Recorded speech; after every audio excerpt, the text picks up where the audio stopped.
That is what the country is debating. But that poster sent a very, very clear message about migrants. Are you saying the Brexit Party would not put up a poster like that? Well, it wouldn't, because it isn't the burning issue of the time. Do you regret it?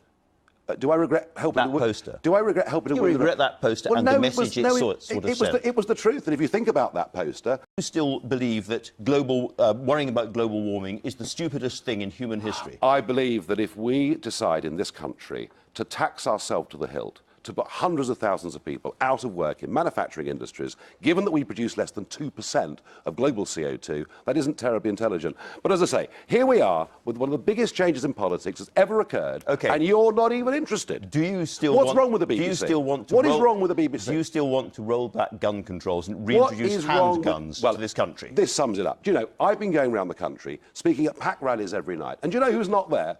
The BBC. And from this line of questioning now, I can see why. Do you still? You're just not interested, are you? Do you still feel uncomfortable with foreign languages being spoken on trains? Let's talk about democracy. Let's talk about trust. Let's talk about competence in politics. This is ludicrous. Do you still feel that people with HIV shouldn't be allowed into this country?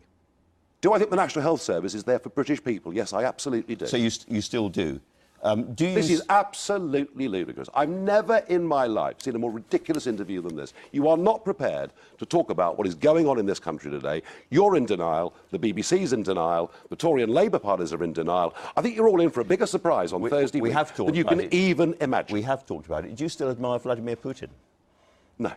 I've never admired Vladimir Putin. You asked, I said I wouldn't like to live in his country. You asked which current world leader you most admired. You told GQ magazine, as an operator, but not as a human being, yes. I would say Putin. The way he played the whole Syria thing, not as a human being. So I don't like him. I don't like him as a human being. What is your question? What is the relevance of this?